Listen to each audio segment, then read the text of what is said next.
നമസ്കാരം. ഞാൻ അടുത്തിടെ വായിച്ച ഇരിച്ചാൽ കാപ്പ് എന്നുള്ള നോവലിലെ ചെറിയൊരു ഭാഗം, ഒരു 2-3 വാചകങ്ങളുള്ളൊരു ഭാഗം, അതിനെക്കുറിച്ച് കുറച്ച് കാര്യങ്ങളാണ് ഞാനിന്ന് പറയാൻ ആഗ്രഹിക്കുന്നത്.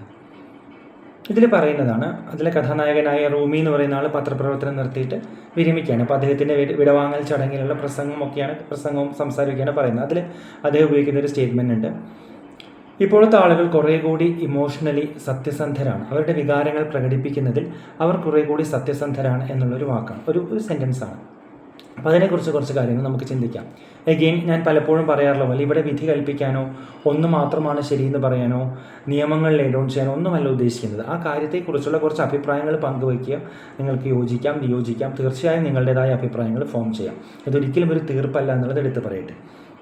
ഇവിടെ നമുക്ക് എന്ത് തോന്നുന്നോ അതിനെ അതേപടി പ്രകടിപ്പിക്കുക എന്നുള്ളതാണ് ഇമോഷണൽ ട്രൂത്ത്ഫുൾനെസ്, വൈകാരിക സത്യസന്ധത എന്നതുകൊണ്ട് ഉദ്ദേശിക്കുന്നത്. അത് നല്ലതാണോ അതോ മോശമാണോ? ഐ തിങ്ക് ഇതിൽ നല്ല വശങ്ങളും നല്ലതല്ലാത്ത വശങ്ങളുമുണ്ട്. നമുക്ക് കാലത്തിലൂടെ സഞ്ചരിച്ചു കഴിഞ്ഞ് കഴിഞ്ഞാൽ കുറേ കാലങ്ങൾക്ക് മുമ്പ് വരെ സാമൂഹികമായ, ഈവൻ കുടുംബജീവിതത്തിൽ പോലും സാമൂഹികമായ ജീവിതത്തിലും എല്ലായിടത്തും നമ്മുടെ ഇമോഷൻസിനെ ഒരു പരിധിവരെയെങ്കിലും സപ്രസ് ചെയ്യുന്നതാണ് നല്ലത് എന്നൊരു ചിന്താഗതി ഉണ്ടായിരുന്നു. അതിപ്പോൾ സന്തോഷകരമായ ചിരിക്കുന്ന കാര്യമാണെങ്കിൽ പോലും ഉറക്കെ ചിരിക്കാൻ പാടില്ല, അല്ലെങ്കിൽ അത് ശരിയല്ല, പ്രത്യേകിച്ച് സ്ത്രീകളുടെ കേസിൽ. അതുപോലെ നമ്മൾ ചിരിച്ചു കഴിഞ്ഞാൽ, സന്തോഷിച്ചു കഴിഞ്ഞാൽ ദുഃഖം വരും, അങ്ങനെ ഒരു പരിധി കഴിഞ്ഞ് സന്തോഷിക്കരുത് എന്നുള്ള ചിന്താഗതികൾ ഉണ്ടായിരുന്നു. പിന്നെ പുരുഷന്മാരുടെ കേസിലാണെങ്കിൽ സങ്കടം വന്നാൽ കരയരുത്, അതുപോലെ മിണ്ടരുത്, പറയരുത്, ചിരിക്കരുത്, ഒരുപാട് തിട്ടൂരങ്ങൾ ഒരുപാടുണ്ടായിരുന്നു. ചിലതെല്ലാം സാമൂഹികമായ നിയമങ്ങളുടെ ബേസിസിലായിരുന്നു, ചിലതിൽ മതപരമായ ആംഗിളുകൾ ഉണ്ടായിരുന്നു, ചിലതിൽ അന്ധവിശ്വാസങ്ങളുണ്ടായിരുന്നു, ചിലത് എങ്ങനെയൊക്കെയോ സാമൂഹികമായി കടന്നുകൂടിയതായിരുന്നു. അങ്ങനെ അതിൽ തന്നെ തമ്മിൽ വിവേചനങ്ങളുണ്ടായിരുന്നു. പുരുഷന് ചെയ്യാൻ പാടില്ലാത്ത കാര്യങ്ങൾ, സ്ത്രീക്ക് ചെയ്യാൻ പാടില്ലാത്ത കാര്യങ്ങൾ, ഇതൊന്നും നിയമപുസ്തകങ്ങളില്ലെങ്കിൽ പോലും പ്രാക്ടിക്കലി ഇങ്ങനെയൊക്കെ ആയിരുന്നു ഉണ്ടായിരുന്നത്.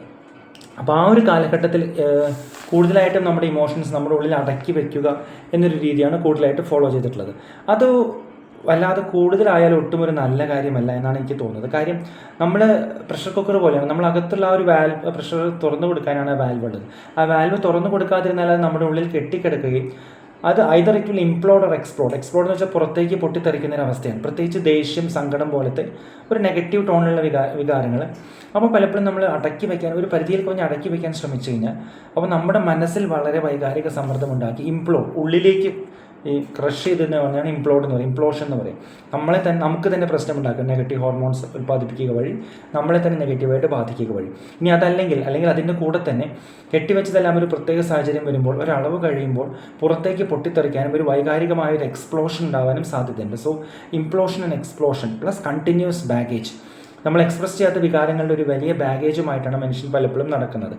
അപ്പോൾ അത് നമ്മളെ തന്നെ ഒരു കോൺസ്റ്റൻറ്റ് വെയിറ്റ് ബിയറിംഗ് ഫീലാണ് ഉണ്ടാവുക. So that's also not good. അപ്പോൾ അത് നമ്മൾ കണ്ടിന്യൂസ് ഡെയിലി ആക്ടേഴ്സായി പോകും, നിത്യജീവിതത്തിൽ അഭിനയിക്കുന്ന വ്യക്തികളായി പോകും. നമ്മുടെ കുടുംബത്തിൽ പോലും പലപ്പോഴും ദിവസവും അഭിനയിക്കുക, സ്വന്തം ഉള്ളിലുള്ളതെല്ലാം മറച്ചു വെച്ച് ഏതൊക്കെയോ നിയമങ്ങൾക്ക് വശംവദരായി ഒന്നും പ്രകടിപ്പിക്കാതെ പിടിച്ചു നിർത്തി അഭിനയിക്കുന്ന അഭിനേതാക്കളും അഭിനേത്രികളുമായി നമ്മൾ മാറുന്നൊരവസ്ഥ വരും. അത് നല്ലതല്ല. ഓക്കെ.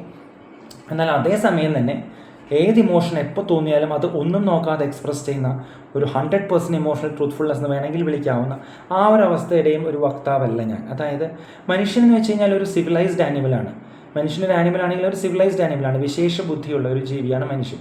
അപ്പോൾ നമുക്ക് ഇമോഷൻസ് എക്സ്പ്രസ് ചെയ്യുമ്പോൾ നമുക്ക് തോന്നുന്നതെല്ലാം അതേപടി എക്സ്പ്രസ് ചെയ്യുന്നത് ഒരു നല്ല രീതിയായിട്ട്, അത് സത്യസന്ധതയുടെ, അല്ലെങ്കിൽ ഞാൻ മുമ്പൊരു വീഡിയോയിൽ പറഞ്ഞ പോലെ ഒരു പച്ച മനുഷ്യൻ്റെ ലക്ഷണമായിട്ട് ഞാൻ കരുതുന്നില്ല. There must gentle, timely, controlled, sensible എക്സ്പ്രഷനാണ് ഞാൻ പ്രിഫർ ചെയ്യുന്നത്.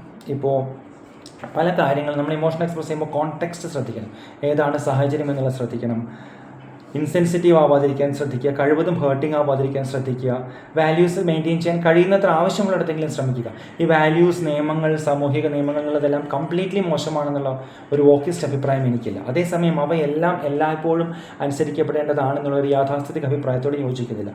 കോണ്ടെക്സ്റ്റ് നോക്കി, നമ്മുടെ മോറൽ കോമ്പസ് നോക്കി, നമ്മുടെ വാല്യൂസ് നോക്കി, നമ്മുടെ അനലൈസിങ് സ്കില്ല് നോക്കി, നമ്മുടെ ഡിസ്ക്രിഷണറി എബിലിറ്റി നോക്കി, നമ്മുടെ വിവേചന ശേഷി ഉപയോഗിച്ച് നമ്മളത് വിലയിരുത്തണം, അല്ലേ?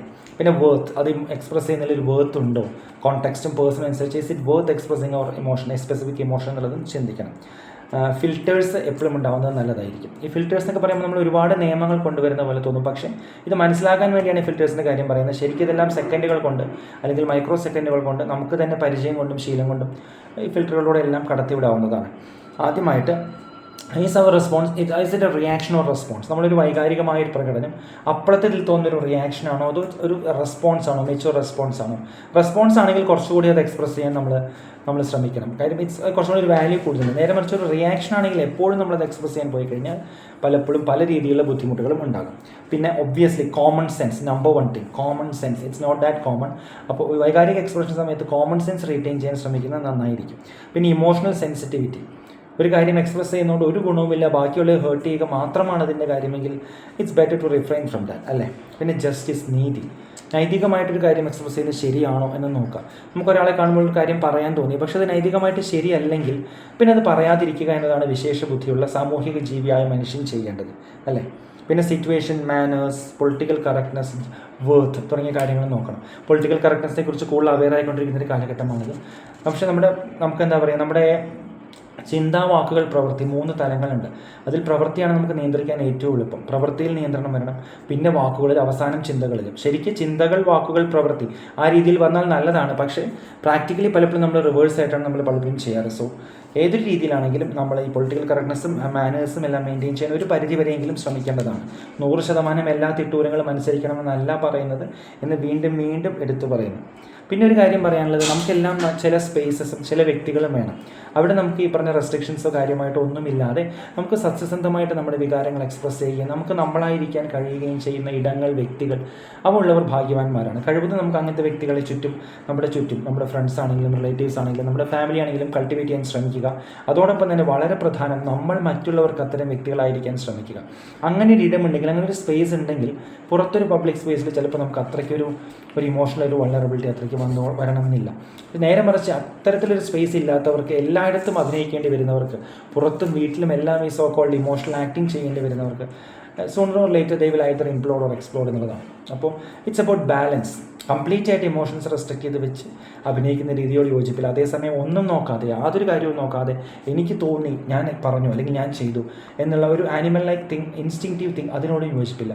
ഇതിനിടയിലൊരു ബാലൻസ്, അത് കൂടുതലായിട്ട് എക്സ്പ്രഷൻ്റെ സൈഡിലേക്ക്. ഇപ്പോൾ ഒരു 0 to 100 സ്കെയിലാണെങ്കിൽ ഞാൻ പലപ്പോഴും കാര്യങ്ങൾ മനസ്സിലാക്കാൻ ഈ ഒരു ഉദാഹരണം പറയാറുണ്ട്. കൂടുതലും ഇമോഷൻസ് എക്സ്പ്രസ് ചെയ്യുന്ന ഒരു സ്കെയിലാണ് എനിക്കിഷ്ടം, അല്ലാതെ എല്ലാം പിടിച്ചു വയ്ക്കുന്നതല്ല. പക്ഷേ അതേസമയത്ത് 100-ലെത്തി എല്ലാം എക്സ്പ്രസ് ചെയ്യുന്നൊരവസ്ഥയെ കാണാൻ താല്പര്യപ്പെടുന്നുമില്ല. സോ നമ്മുടെ ഇമോഷൻസിനെ, അതിൻ്റെ പുറകിലുള്ള ചിന്തകളെ, അതിൻ്റെ പുറകിലുള്ള നൈതികതയെ, അതിൻ്റെ പുറകിലുള്ള ഇമോഷണൽ സെൻസിറ്റിവിറ്റി, അതിൻ്റെ പുറകിലുള്ള ധർമ്മബോധത്തെ, ഇവയൊക്കെ നമുക്ക് അനലൈസ് ചെയ്യാം, പഠിക്കാം, കൂട്ടി ഉറപ്പിക്കാം. എല്ലാത്തിനും ഉപരി കോമൺ സെൻസ് എന്നുള്ള സാധനം നമുക്ക് റീറ്റെയിൻ ചെയ്യാം. ഇംപ്ലിക്കേഷൻസിനെ കുറിച്ച് ബോധ്യമുണ്ടാവാം. പറയുന്നത് കൊണ്ടോ പറയാതിരിക്കുന്നത് കൊണ്ടോ നമുക്കോ മറ്റുള്ളവർക്കോ സാഹചര്യങ്ങൾക്കോ ഉണ്ടാകുന്ന ഇംപ്ലിക്കേഷൻസിനെ കുറിച്ച് കുറച്ചെങ്കിലും ബോധമുണ്ടാവാം. നമ്മൾ മനുഷ്യരാണ്, ജസ്റ്റ് ആനിമൽസ് അല്ല എന്നുള്ളൊരു ബോധം എപ്പോഴും ഉണ്ടായിരിക്കുക. ഓക്കെ, ഇതിനെക്കുറിച്ച് ആലോചിക്കും. Thank you.